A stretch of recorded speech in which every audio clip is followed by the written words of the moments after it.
Welcome everyone to our afternoon session. I hope you all enjoyed your lunch, and we are looking forward to this afternoon session. This again is being live streamed as well, so welcome to everyone in the Zoom meeting as well. We are in for a treat this afternoon. We have Steve Kellner with us. Some of you are going, who? But I just want you to know, first of all, welcome, Steve, and we're happy to have you here. And I just want to brag on you just for a minute.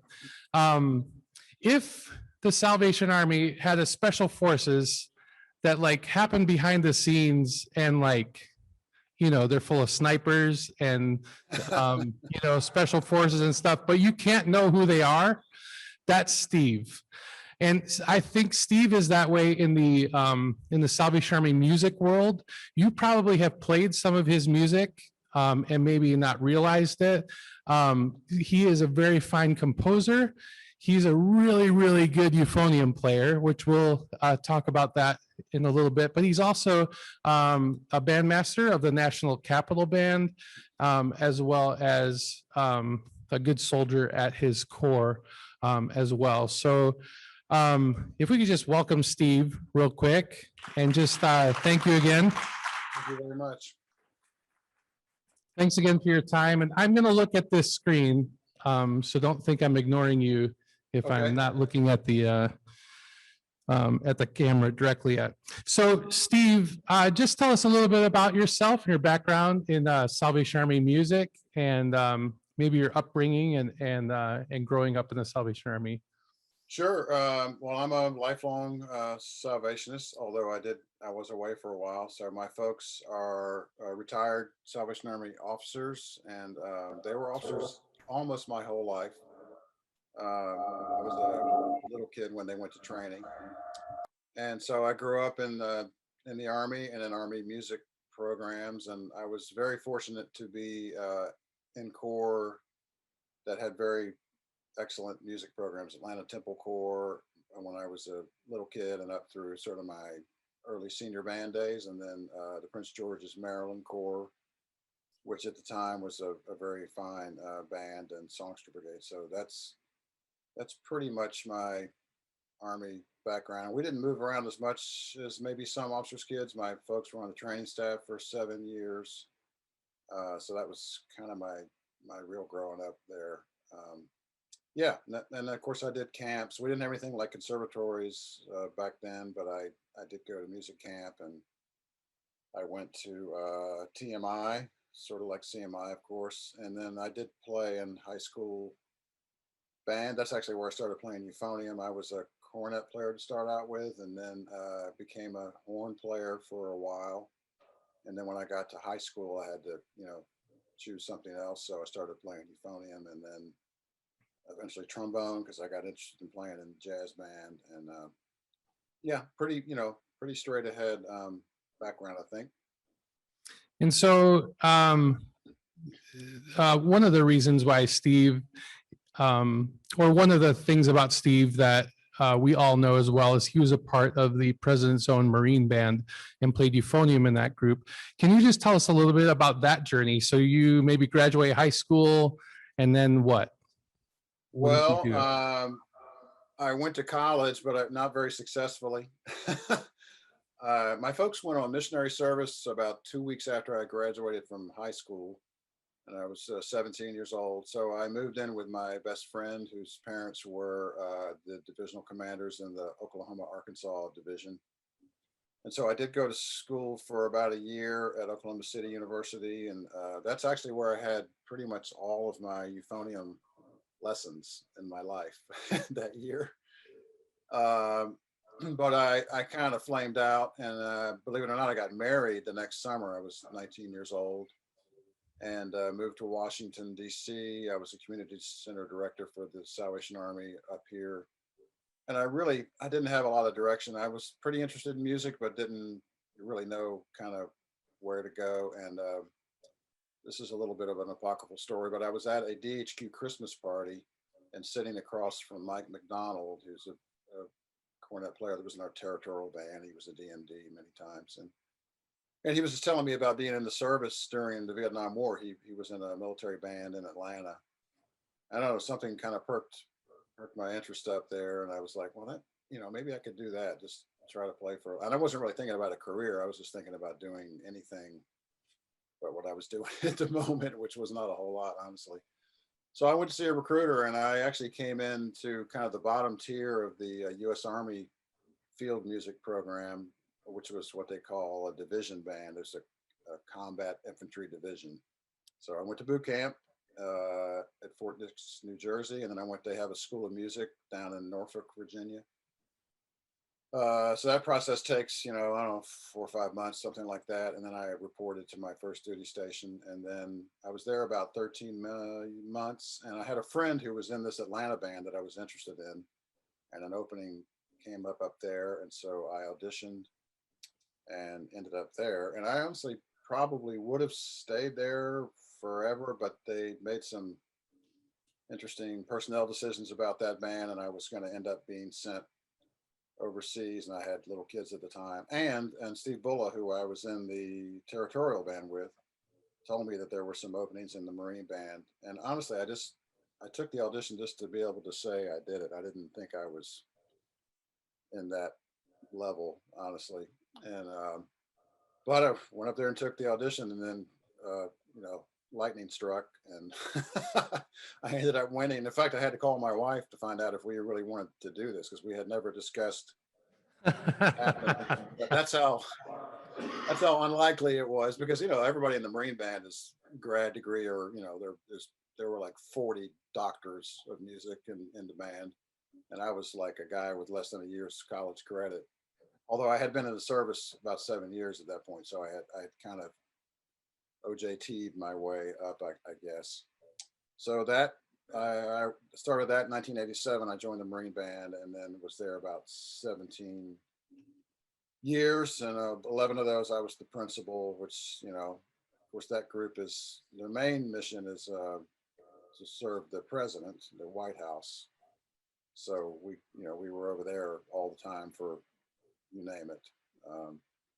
And then you do some things for the Marine Corps too. And of course, you do funerals at Arlington Cemetery and concerts on the National Mall. And then you tour every year for 7 weeks in the fall.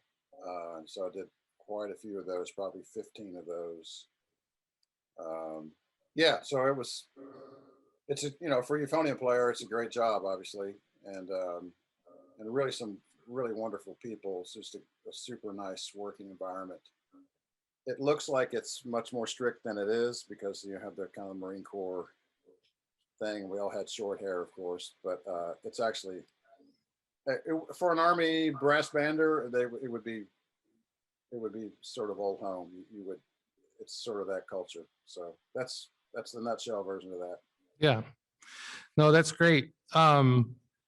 So after that, you retire from from the Marine Corps, and then help us.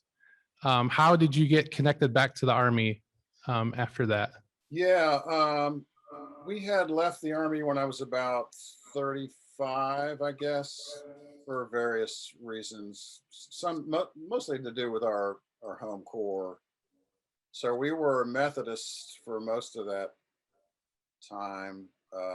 When I retired, one of the weird things about military retirement is, you're not exactly retirement age. I was 45 years old, but that's about the time most people's military careers come to an end, right? So you can't just stop and do nothing. And so I had some GI Bill money, and I decided to actually finally finish my bachelor's degree, which only took me 27 years to complete. And I kept going, and this was in trombone performance. And I did a master's and a doctorate at Catholic University here in DC. And at the same time, I had started volunteering. I was teaching little kids to play at the Army, my old corps, actually. I can't remember how that happened. I don't know if somebody called me or if I called them, but I was just doing it as a volunteer. But Jim Anderson knew about it, and he was leading the National Capital Band. He was our DMD at the time. And he called me one summer and asked me to sit in with the band for a year. They had lost both their euphonium players, who were both officers and had been moved. And Jim, actually, I knew Jim was sick by that time. He had stage 4 cancer. And of course, I loved Jim anyway. So I said, sure, I'll do it for a year, having no inkling of what was going to happen. And at the end of that year, I had finished my doctorate, and he decided to retire because he was very ill. And he had recommended to the DC that I take over the band, which is really strange because I wasn't not even attending the Army Mm. at the time. We had a very unusual DC then. That probably wouldn't have happened with just anybody, as you can imagine.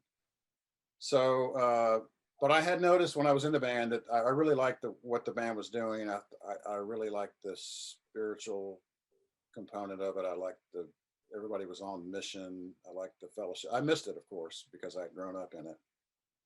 So I decided to take a flyer when they asked me to do it. And they said, well, why don't we just hire you as the AD&D while we're at it? And I don't know, I didn't really have a plan exactly anyway. And I just thought, well, maybe this is just the Lord opening the door. And I should just, even though it seemed really, really crazy at the time, and my wife thought I was crazy, and she sometimes still does think I'm crazy. So that's how that happened. So that was about 11 years ago, and I'm the oldest AD&D on the planet, as you can imagine. I'm 62 years old. Usually those guys are 22. And I'm probably not very good at a lot of things AD&Ds are supposed to be able to do, but one of my responsibilities is to conduct the band. That's probably about half my job. So. Mm. You're probably one of the most overqualified ADMDs on the planet as well. Yeah. So and again, Steve, I feel like that's a tribute to your humbleness as well. And like, you're there for the mission. And, despite all of your experience and the things, like, you could tout yourself up here, I think. And that's what's wonderful about, I think, getting to know you over the years, is just like your humbleness, and you're just there to serve. And that, I think, speaks volumes. So that's about Steve. So now we know about Steve, which is great. But now we need to dig in. We have some bandmasters here who have been in their position for many years. And we have some that are maybe exploring, whether this is something that they would like to do, or, they feel maybe the Lord is calling them to this type of ministry. And so let's just talk about just general music philosophy. What is your basic philosophy of playing in general? And then, maybe even your physical approach to the euphonium, and maybe some things about that maybe you've discovered over the years. Well, I would say general philosophy, it's kind of a Salvation Army philosophy. I think, you grow up playing hymn tunes. The Army has a very song-centered approach to playing, I think. It's that the first thing we do is play hymn tunes, and that's a great, great background. It's actually quite an advantage. When I became a professional player, a lot of people didn't have that part of some of those guys could get around the horn better than me.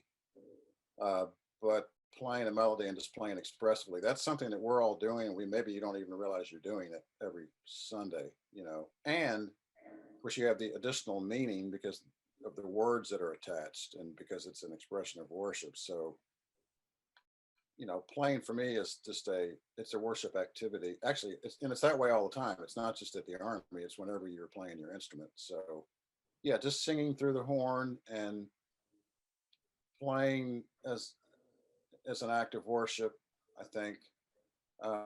That's kind of my bedrock playing philosophy. And then I got exposed to, when I was in the U.S. Army in Atlanta, I took some lessons with Mike Moore, who's been the tuba principal in Atlanta Symphony for 50 years. And he was very close to Arnold Jacobs. He knew everything there was to know about that whole, and since you guys are from up that way, you know who that is, I hope. And so I was probably in my early 20s then, and sort of got exposed to the whole Jacobs breathing, you name it. It's almost like a way of life, honestly. Yeah. And that actually is what sort of transformed me from kind of a, playing in a mid-level military band to somehow getting in the Marine band. Was just that whole, it actually matched up quite well with the Army too, because it's a very singing style of playing, I think, and concentrating on making it very efficient and easy. It should sound, like you're not working.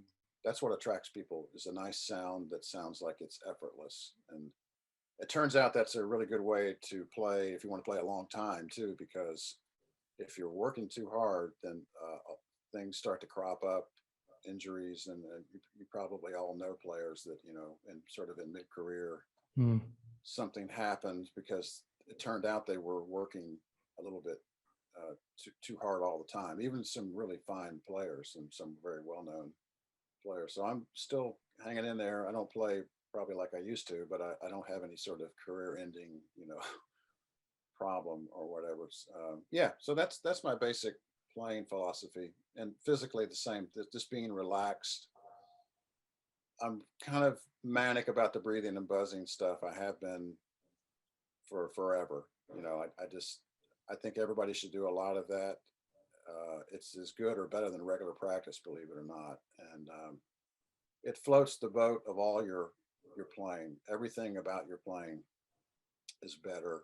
All I would say 90% of playing problems are related to bad breathing. Either you're not getting enough air, or it's you're too stiff when you do it, or you're not using it very well. So I still do that every day. Some pretty basic breathing. There's nothing complicated about it, really. It's not like you have to be a Zen master or some sort of yogi or anything. You can just do a little a little breathing and buzzing. And I cart a mouthpiece around in my car, and I have plastic mouthpieces everywhere. And that's how you survive in my job and still play a little bit, because it's not like you're going to sit down and play 2 hours a day, and nobody can do that really except college students. Right. Speak to that just a little bit, because I know as a bandmaster, we preach, practice, practice, practice. But maybe your approach maybe to practicing, and which kind of, it goes along with the physical and the mental, kind of captures that in your practice habits as well. But just speak to that a little bit, because we know people who just practice at band practice and then they show up on Sunday mornings. But just, Yeah. I don't know, inspire us. Oh man, I wish I could. Well, here's one thing. I still try to play.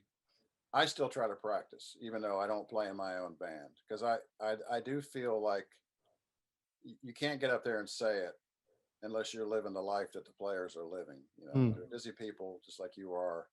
And if I'm not practicing, and I have a music job, right? If I can't carve out a little time every week to sort of play a little bit and keep myself halfway going, I don't know exactly how I expect, no matter how many times I say it. So I think it's important to keep in touch with what it's like to be a player, in that way. And I have an advantage because I was one for so long. I was in thousands of rehearsals. I mean, so I know, I remember, I'm not going to forget what it's like to be on the other end of the baton. So that's one thing. And then, I tell my National Capital people, so they're playing on Monday nights, and they're playing on another night at their core, rehearsing, and then they're playing on Sunday. So to me, if you stuck in just a couple of little short 15-minute things, and one of them could even just be buzzing, if in your car or whatever, that's enough to kind of even make a little progress, believe it or not. I mean, at some point you need to work on the actual music, so you're going to have to get your horn out and sort of work on some things. And it's just fundamental. If you look at the little warm-up thing, it's very simple stuff, and that's what I play. I mean, it's not much different than what you see on that sheet, honestly. Yeah, take us through that a little bit. I think even on the Zoom call, we have these documents for you, but there's one called the warm up and practice exercises. But take us through that a minute, Yeah. Steve, just through a practice session. Well, this is sort of the order, you wouldn't have to do these exercises in particular, but this is kind of the order that I more or less do them. And so I start out with this, some sort of breathing exercise, and you would just size this up or down based on how much time you have. So if you got 10 minutes, obviously you're not going to spend too long on any particular element of it. So I do a little breathing. Um, Obviously this is like the simplest exercise you could possibly do, and then I will buzz maybe that first tone production one just to kind of um, get my I like to be warmed up before I actually play the horn, if that makes sense. I don't like I have a philosophy that when you pick up your horn, you're making music the second you start playing it, and you should have this attitude that it's going to sound good and that you're in the driver's seat. So Mm. you're not finding out what's going to happen. You're making a statement. Here comes good music right now. So I like to do the breathing and the buzzing and all that preparatory stuff off the horn, even just a minute of it, right? If you got more time, you can do more time. Buzz some. If you don't like drills like this, and then just buzz tunes, and buzz them in different registers. So I like to kind of be ready, and then I'll play some long tones. I mean, I know people hate those, but you really got to do that. You got to establish what you want to sound like before you start chopping it up with your tongue and your technique. There's no point in having all that if it's not a good sound. It's not attractive, right? So Mm-hmm. do a little sound work, okay, and do all that before I get my tongue involved, and then I'll start thinking about tonguing. And if you notice that these exercises, they're all 7-beat exercises essentially. So you do the breathing exercise, it's 7 beats or 7.5. The long tones are that way. I breathe every 2 bars in that little single tonguing exercise. Same idea. I'm just trying to establish that healthy breathing habit with everything that I do. Apply it to the whole thing. At the same time, I like to get 2 or 3 things done at once when you don't have a lot of time. So that's what these exercises are trying to do. So you'll see in that tonguing exercise that you can do different types of tonguing, and then the intervals are spreading out. So you're getting a little bit of range work, and you're having to breathe quickly and get back in, etc. And you're hopefully, making your tonguing more clean and maybe faster, all right, or whatever it is you're trying to do with your tonguing. So I like the exercises to have like 2 or 3 things going on at the same time. Then you Mm-hmm. have scales. There's no getting around scales and arpeggios. That's what you're playing every time you play. I mean, that's what music is essentially. It's just fragments of scales and fragments of arpeggios. Sometimes not even fragments. Some euphonium parts are literally, a scale exercise, right? So Mm-hmm. that's what any Peter Graham piece for the last 2 minutes of it. Euphonium players are running up and down scales, but that would be true for any brass player. And I like to do them, as you can see, with different articulations so that you get a little bit more benefit out of doing them. It's not so much about doing them fast.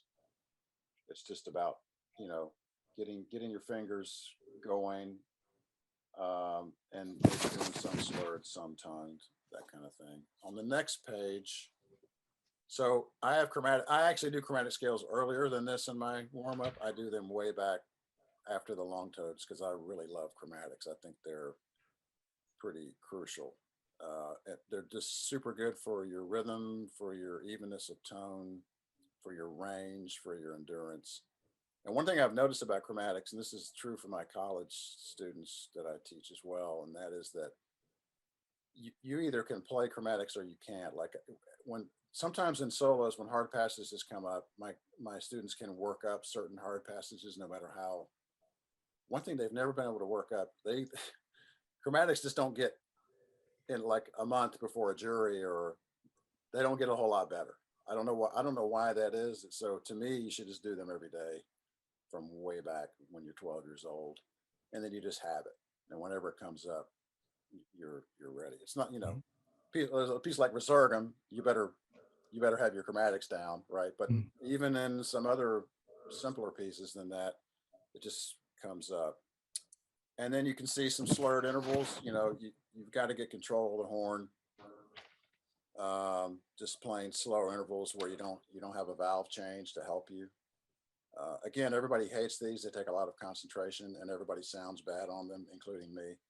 And so it takes a certain amount of mental fortitude to. I mean, I'd rather play a solo or something and fool myself into thinking I'm fine, right? But this is like a truth teller. Um, it is quite. This is all fundamentals, and there's quite a sermon in the whole thing. I mean, it's just like spiritual fundamentals. That's all there is. There's not another Hmm. element. Okay, this is it. Okay, and then when stuff comes up in music, you're ready, just like in your life. When you're hanging out with the Lord every day and you read what He's already said, it's on paper, in the Bible. Then when stuff comes up and you can't have any idea what that's going to be, you have that kind of foundation. Yeah, and this is actually a great. It's almost like the Reader's Digest version of the Arbenz book. Yes, that's it. Which is great. I will get everyone here page 2. I know everyone's looking. I don't have page Oh, I'm 2. sorry. That's Yeah. okay. The people in the chat, I think, have page 2, and that's Right. fine. And you should feel free to substitute any exercise you like. I mean, it's just the idea of these. These just happen to be the ones that I kind of like to do. But we really appreciate you doing this, because this is an easy thing to just pass out to your band and say, we've been talking here, Steve, about, what is the band's job, as a player. And this morning we talked about, we have to count, Yes. we're in charge of counting, as an ensemble. It's not the conductor's job to count for us. So, this just adds to that too, of the responsibility, I think, of, the player. These are the things, we would like you to work on and are expected to do as a brass, musician, which I think is really valuable. Take us through, then I think that helps us get to this 21 steps of becoming a good ensemble player. Yeah. Can you just walk us through that? Sure. This is something I did for actually the Longino band at TMI, which is the second band. And I think Tom might have been that year. Yeah. I appreciated it. It's really good. I really love doing that band. I loved it. My favorite band to do is the second band, which I don't get to do anymore. They've kicked me upstairs to the leadership course because I've aged out of working with children, apparently. So, but that band is like, kids that have gotten fairly proficient, and I mean, they're super into it. And like, the band can get a lot better in a week. And a lot of kids catch fire in that band. And, it really alters their life. And I would have been one of those kids. There wasn't a Longino band, but that's the kind of thing I was in. So I put this together just so they would kind of know from their end. And it's exactly what you said, Tom. It's just it's taking responsibility for the things that you're involved in from your end, and not being so leader focused and sort of requiring that the leader is some sort of super charismatic, can make it all come, because I certainly am not. In fact, I always joke that I have to do all this because I have charisma-free leadership style, right? I'm not a particularly humorous person. I look like a big ugly ex-Marine. I'm not, kid. I have to have the facts, hopefully, and so I got to put this stuff down so that it's very clear to them. So the first one is just the idea of having your individual part ready, outside of rehearsals, and a rehearsal is for coordinating, the different parts. It's really not for learning them, and on a core band setting where there's a lot of music coming every week, I know that there's going to be some drill, but you wouldn't go to anything else. You wouldn't show up for, to play on a baseball team if you hadn't done your drills. I mean, you're not ready to play, essentially. So that's pretty much that one. Always make a beautiful sound. You just got to get nuts about this. You have to make a nice sound. That also will improve intonation, by the way, by 1,000,000%. It's impossible to tune thin sounds. It just cannot be done. There's not enough information. Okay. Yeah, a lot of people show up and their horns don't really work. Like week after week after week, like the slide. Oh, my slide doesn't move. It's like, well, that's a problem, but it's not like insurmountable, right? So there have people that handle this problem, right? It is like, how much time does it take, honestly, to get that, working? Some people have very expensive instruments and then they don't work very. And I just wouldn't want to be the person, I wouldn't want to make the excuse that, oh, I would have played this well, except that had, you know, my horn had a meltdown. That's not a great, unless there's something totally unavoidable, you know, that something broke or something. That's different. Mm-hmm. Everybody, you know, that plays a horn week after week in a core band, you know, should sort of know the intonation characteristics. Every single brass instrument, it's the same. The same partials are high or low, the same tendencies. The more vowels you use, the sharper it gets, you know, all that. So you just should, you know, if you're going to do it every week, I mean, go ahead and get a little bit invested in it and get a little better at it, you know, and it sounds sort of nerdy, intonation characteristics, but it's not that big a deal. Showing up on time, ready to go. I mean, everybody knows that's just, you can't have a good group that when that doesn't happen. You respect the other, and you know, by the way, don't feel like you're doing it for the leader. You're doing it for the other people in your band. I mean, Mm-hmm. your friends, your fellow brothers and sisters in Christ, right? Yeah. When you let them down, obviously sometimes everybody's late, you know, for a reason that they can't do anything about. But you know, we should be a notch better than that, especially in the Salvation Army. We're doing it, you know, for the Lord, so it should be better. Yeah. Playing posture, people should pay more attention to this. Just, you know, you can't breathe well, you can't play well if your posture's not good. So what I just did, that's the kind of, you know, your preparation sort of basics things. And then the next thing is, this has to do with, you know, becoming a better listener. You can't play what you don't listen to. It has to go in for it to come out, right? I have this problem with, even, you know, I teach at some pretty high end. I teach at University of Maryland and Peabody Conservatory, and I'll still have this issue where kids will listen to pop music or rock music, whatever it is, in their headphones all day, and then try to play euphonium, and with predictable results. I mean, it's like at some point you have to listen to euphonium players, right? Or the kind of music you're trying to play. So, yeah, you know, you got to be a learner. You know, there's only one pipe, and you're either putting information out or it's coming in. And if you're jabbering or thinking about something else, it's very difficult for info to come in. That's a great one for camp or CMI. Yeah. You know, just try to soak it up. Know the style of the piece. This should happen automatically. You know, articulation is only they're contextual, right? So they only mean what they mean within the context of a piece.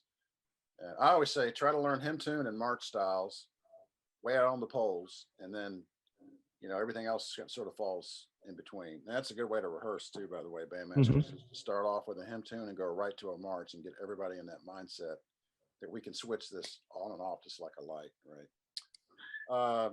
Listen and match your neighbor. That should be obvious. Even if they're maybe wrong, if they're the section leader, you've got to go with them. And then maybe the bandmaster can hear it and say, well, that doesn't sound quite right, right? But if three people are in the, you know, trombone section and they're all playing a different style or a different pitch level, a bandmaster can't really do too much about that. There's nothing. How would you correct it? You know, I don't know.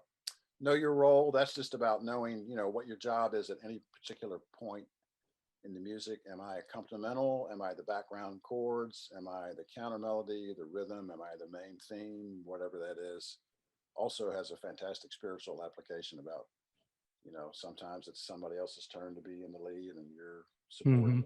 Sometimes it flips around. Yeah. Should I stop anywhere in here, Tom, or you want to just keep going down the list? No, keep going. I think just to reiterate what you said earlier about listening to your neighbor, I do want to say, I think I only played next to you on one Southern Territorial band trip, and I learned so much just by sitting next to you, and you didn't say a word. I mean, you said hello, you were nice, but like, as far as our playing goes, you know, I mean, a lot of times it's just best to lead by example. And I think that speaks volumes. But if you're not willing to receive that, you know, from the players around you as a player, you know, like, you're just going to stop, you're going to plateau, you know, not go anywhere. There was nothing to say to you, Tom, because you matched. I mean, you were in that mode. I mean, there's nothing I like better than matching up with a guy next to you. With only players, it's so nice. I don't even want to mess up the karma by saying it. I just want it to be like it is. Oh, isn't it nice to play soft with somebody or in tune on this particular note or whatever? Right. Yeah. Okay. That's great. Should I keep going? Yeah, keep going. Breathe in rhythm. you know, this is something, this is really great for little kids too. You really you got to drill this in that we're all breathing together and we're coming in, but it affects you in your entrances during pieces too. If you don't kind of know how you're going to breathe before it comes in, it's going to make you late probably. Okay. That's the big thing that happens. Yeah, rhythm is, in a way, rhythm in an ensemble is king. It's even more important than pitch because missing notes will not melt a piece down completely. And you probably have all, maybe, you know, those who've been part of YP band or junior band, you can have 1,000 missed notes, but as long as everybody's kind of on the page, same page rhythmically, the piece is going to start, it's going to finish. If somebody gets completely off rhythmically, the piece is going quite literally to stop, right? Hmm. It's going to. So, you know, when you're just try to keep track of where you are. If you say you can't play a passage or whatever, it's fine. Just watch it go by and get back in. Start early and take your time. Most entrances are late, especially after rest or syncopated figures. And especially for low brass players, you know, this is pretty crucial because we're a little late. You know, our horns take longer to respond. So generally, you almost have to think like I've got to be early. I learned this. I mean, every military band I was in, including the Marine band, you know, they would constantly be telling the low brass, you know, you're behind, you're behind. And believe me, we weren't, not to the stick. I mean, we Right. were way ahead, but I understand the physics of it and the distance and all that. Hmm. Stay relaxed. So I see this, people, I'm sure you've seen people leaning forward, you know, on some technical thing and they get tunnel visioned down. And this is, everything is wrong about that mentally and physically. Physically, you're bending over and you're shutting your air supply down. And I guarantee you're tensing up as well as you hunch over. And then this sends a signal to your brain. It's almost like a fight or flight kind of response. So like this happens to me in Tom actually on trombone because I'm a little bit more worried about technical things. So I make myself sit back when Mm. when hard passages are coming up, and you'd be surprised. It's like a signal to your body and to your brain. Hey, everything's fine. This is cake, right? And a lot of times it is. Then it's strange. And even if you were to massacre whatever you're playing, nobody would know it because you look like you look like you're enjoying yourself. Whereas, you know, don't be one of those people where it's pretty obvious you're screwing it up because your body language is telling them Right. that you're off the tracks. Yeah. For some, you know, people don't read what's on the music. It's really strange. It would be a great time saver. I'm sure Tom, I know Tom would agree with this. If everybody would just, you know, just play the crescendos or the decrescendos. It's all right there. Maybe the first time you go through, you're looking at the notes and you can't get all the info into your head or whatever. But I mean, after a while, uh, you should be able to do that. And remember, the people who are listening don't have the cue. They don't have the graphic cue. They're not seeing the music. So if you don't make it happen in an audible way, it isn't happening at all. Hmm. Right? And after it doesn't take very long for our audiences. This is an important point, really. Something's got to happen, especially nowadays in the phone age. Something's got to happen about every 3 to 5 seconds. That's different in a performance. There better be, you know, some, you know, loud, soft, key change, soloist, different scoring, different rhythm. Something better happen, or they're gone, right? And you don't know if they're going to get back on. And so, just, you know, just overdo it and let the bandmaster correct you. You know, Hmm. tongue it too hard or too soft, just and they can bring it back. Mark your music, man. This is another one. Actually, Commissioner Howell was out at TMI last week, and he said something. He was in a rehearsal, and he said to Nick and I afterwards, "Why don't people mark their music?" Now he used to be a professional musician, right? And Hmm. if you know him, you know he's a fantastic bass trombone player. Yeah. And it does seem like the world split into 50-50 on this. Like there's just some people that mark their music, and some people whose DNA makes it impossible for them to do so. But it would just be fantastic if that happened. You know, come up with your own system. You know, whatever that is. Don't overmark, but just I don't have the memory to remember it. I marked it when I was doing it for a living because my job depended on not screwing it up, right? So, Hmm. but you should just do it. Obviously, watch the conductor. Anything that's written above the staff all means the same thing. It means look up, you know, and try to follow. It's not that the conductor's always right. It's just that we need one arbiter to decide what we're doing. How fast are we going? How loud are we playing? Whatever that is. Okay. Don't look back. This is another important idea. You know, everybody makes mistakes, but the idea is not to let them compound, right? By sort of thinking back or beating yourself up about some mistake that happened, because that's going to you're going to end up making more mistakes, right? And listen, 9 times out of 10, nobody even knows you made it. Okay.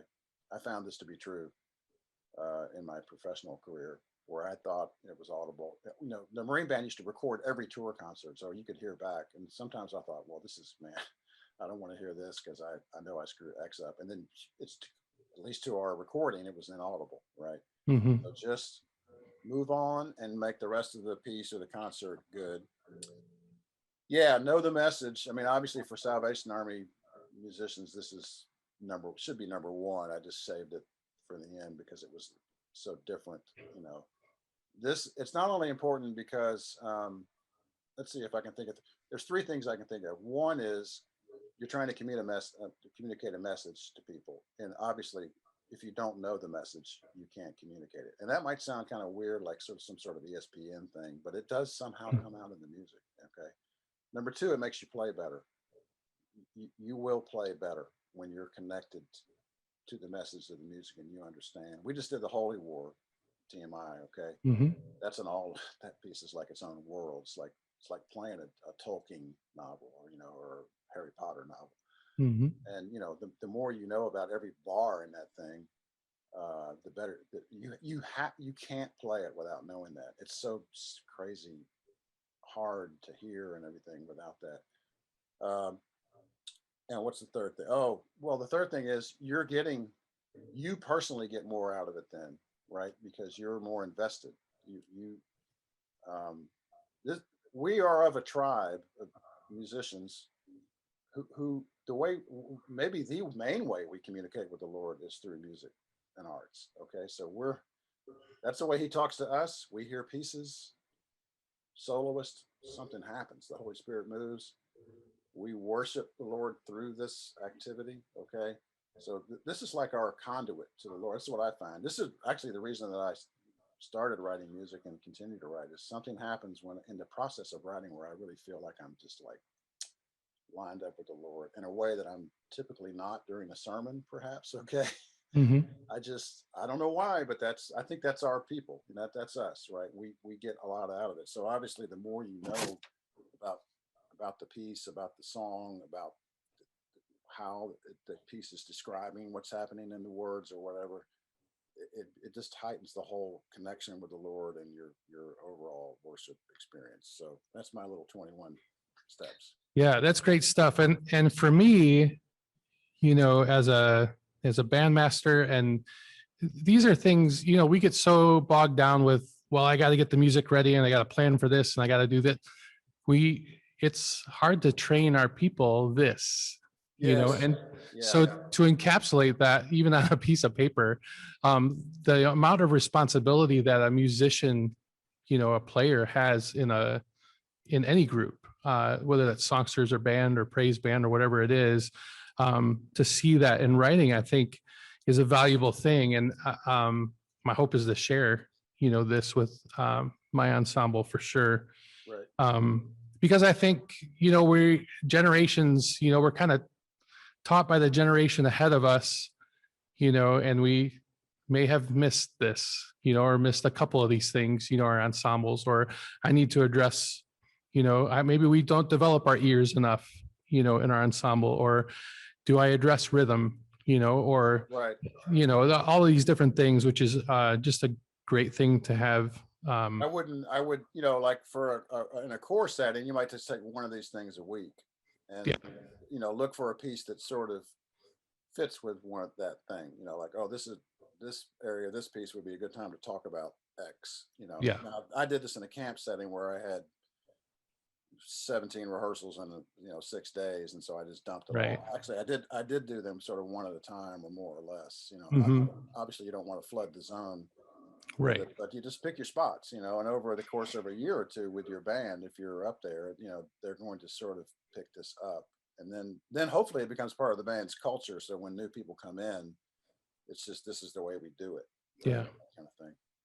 The hardest thing I think is just to prepare for success. And, once someone's bought into that, I think they're bought into it and yep, Yes. this works. And, they see the difference, but that's, yeah, just for maybe a lunchtime conversation.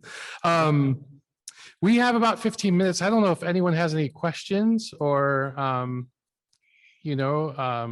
how to implement things. Maybe you have questions about the National Capital Band or anything. Does anyone have any questions? I can come around with a microphone. There, by the way, there's a whole nother huge packet, which we're not gonna, I don't think, get through today, No. but what makes a good band? And I think it reinforces a lot of the things that, John's gonna be talking to us about this week and certainly this morning. Any questions for Steve?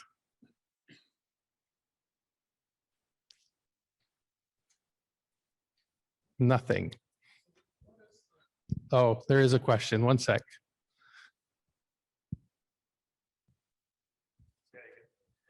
What is the National Capital Band and what players comprise that band? The band is, so the band was founded in 1925. There used to be such a thing as the National Capital Division, which was a little kind of mini division, just, I think it was a 6 or 7 corps and, in or right around Washington. It was actually founded by Ernest Holtz Sr. So that's the father of Commissioners Ernest and Richard Holtz, okay, and the grandfather of Dick Holtz and Ron Holtz and all those folks. And so when he came down from the Eastern Territory, because there was no Southern Territory at the time. That was all part of the Eastern Territory. And when he came down, he established a headquarters band when they established the headquarters, and he knew Eric Lightson. They were roughly the same age. They were both fairly young guys, maybe 30 at the time. And he brought Lightson down every other week on what they call a packet boat, which is a steamboat that came out of New York and ended up in DC. And so he was called the band trainer. So every other week they had a training session with Lightson, and then their regular bandmaster would do the other week. So that's the beginning of the band. And then it's been around continuously now. So I guess we're coming up on whatever this is, 97 years or something like that. We've had a lot of pretty distinguished leaders. Two of which became National Commander of the Salvation Army, Ernie Holtz, and Commissioner Goodyear was also our bandmaster for a while. Walt Swires, a lot of fairly, and then probably the biggest change in the early 60s, Campbell Robinson, who we call Robbie, who used to sit next to Roland Cobb in the staff band ISB of the 50s. He immigrated and married Commissioner Goodyear's daughter, actually. And he was our bandmaster for about 27 years, including when I was a kid. And he really is that's sort of the beginning of the modern era of the band. And he turned the band over to Steve Bulla in the 80s.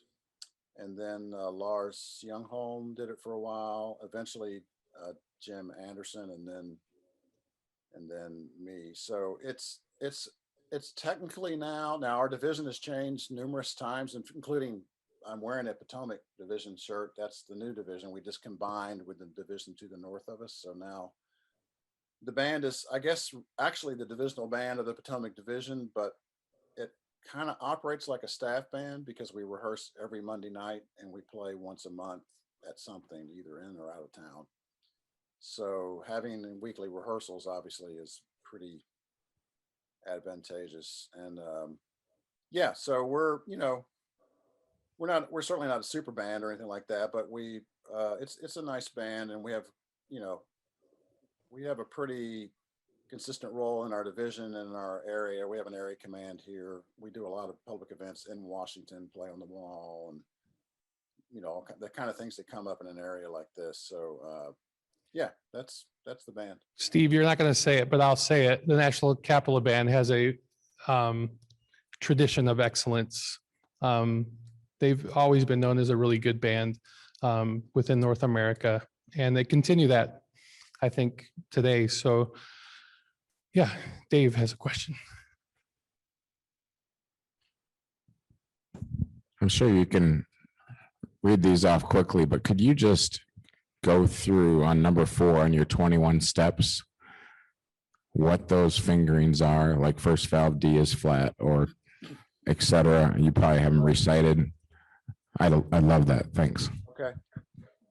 By the way, so I would recommend that you guys download that What Makes a Good Band thing, because there's a whole article on this intonation issue, and it's a little, you know, it's the kind of stuff that's hard to talk to in front of an entire band because it can really make your eyelids roll up. But so essentially, let's start at the beginning. So you know that we're just playing long brass pipes, you know, and so there's a certain intonation that happens when you blow into a brass pipe, and I would call that, it's natural intonation. That's God's intonation, right? But because we play in a bunch of different keys, we're all playing in tempered scale intonation, right? Like a piano, where you take an octave and you divide it up into 12 exactly equal parts. That's not God's intonation, but it does make it where you can play in 12 major and minor keys and fairly well in tune. The same level of out of tuneness in every key, if that makes sense, right? Whereas if you're in natural intonation, once you get beyond a couple of flats and sharps, things start to become completely haywire. And that's why a lot of old 500-year-old music, you'll only see 2 or 3 keys. So you have that. So the pipe that you're playing doesn't want to play in tempered intonation, right? But your valves are trying to make it, right? So that's one problem there. Now with valves, it works fine as long as they're used singly. So, you know, if you put the second valve down, it's pretty reliably a half step, okay, and whole step for 1 and 1.5 for 3, right? Although that's a little bit different now. Once you start combining them, they're not quite long enough, okay, in combination to make those. And the longer the tubing is, so when you get to 2, 3 and 1 and 3 and 1, 2, 3, and I'm sure you all know 1, 2, 3 how sharp that is. That's because the physics just don't work out, okay? It just can't. It just can't do it, right? So so that's the biggest thing, is just as you come down and start adding valves, you just have to know that I don't have quite enough length. Now, most horns have a way to get around this. That's why cornets have the first and third valve slides. It's trying to overcome that. The bigger the instrument, the worse the problem.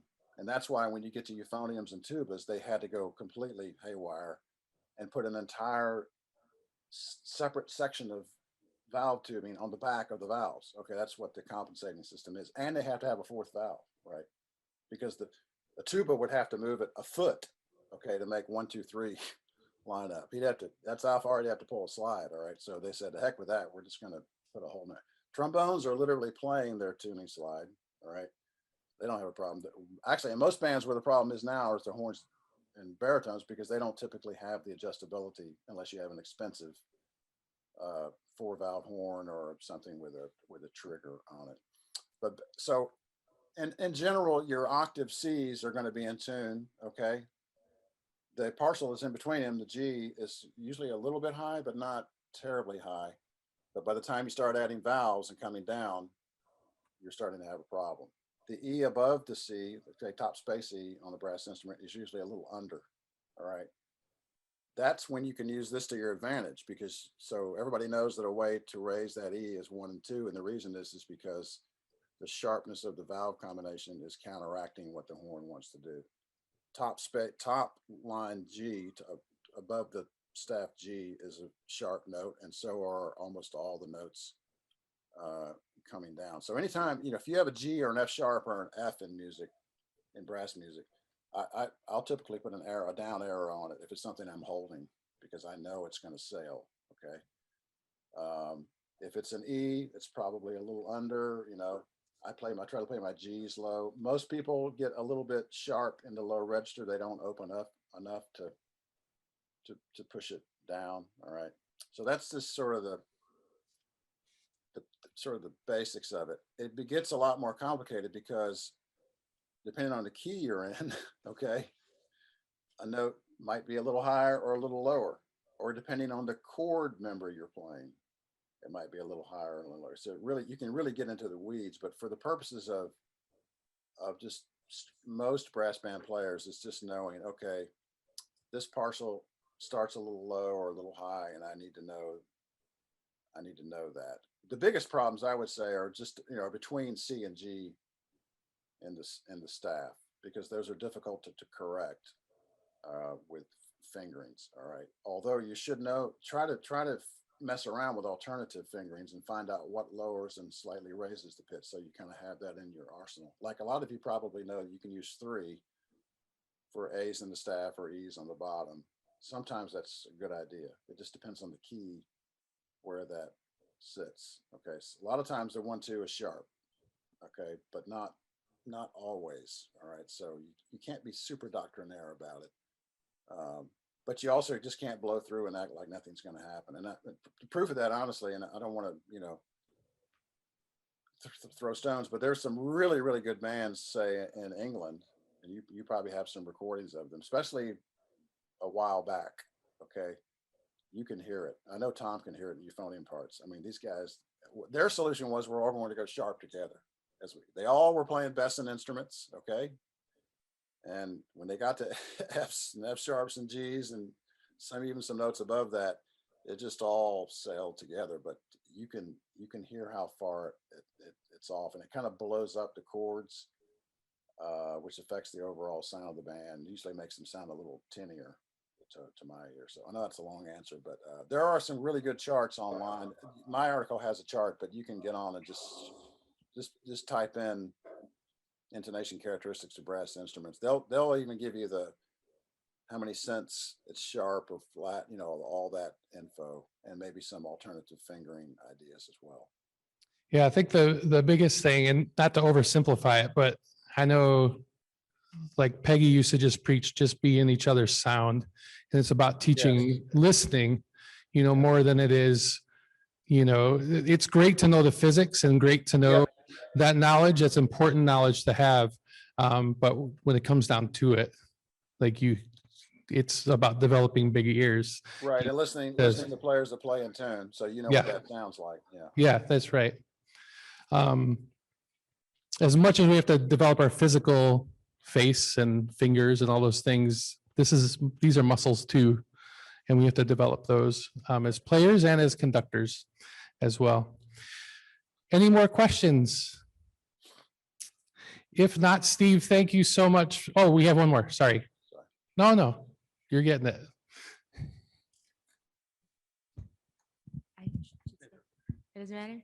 Okay. Hi. Well, I know, so I'll stand. Hi, Dr. Kellner. Hey, how you doing? Good to see you.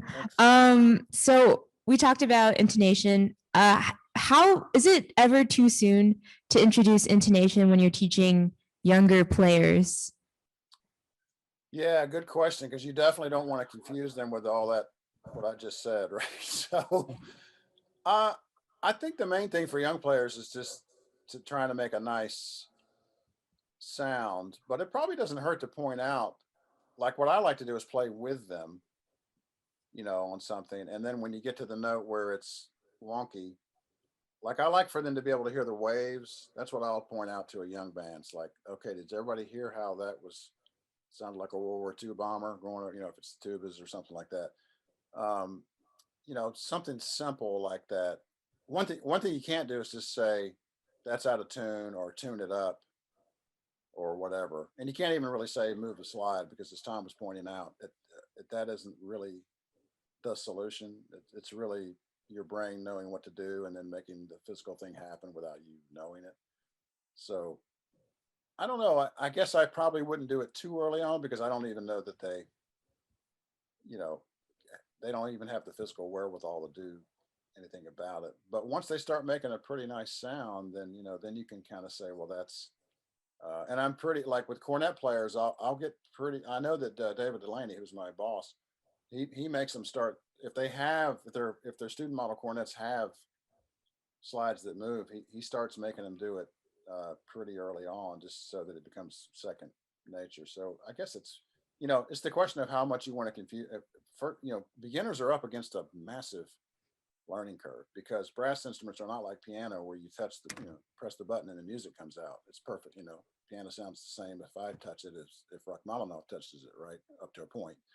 So they're struggling with just making a sound come out, and they're trying to learn how to read music at the same time. So you got to be careful with concept overload. But I mean, sounding good and playing in tune would have to be pretty early in the mix, I would guess. Yeah, and I think to piggyback on what John said this morning, just, like you gauge the temperature of the room, if they're receiving it and if Correct. they're not ready for it. So you kind of have to gauge that as well, because there will be some that are ready for it. And, That's right. it's not really at age 12, you develop intonation. It's just, it's something you develop, over a long period of time. So, yeah. Any other questions?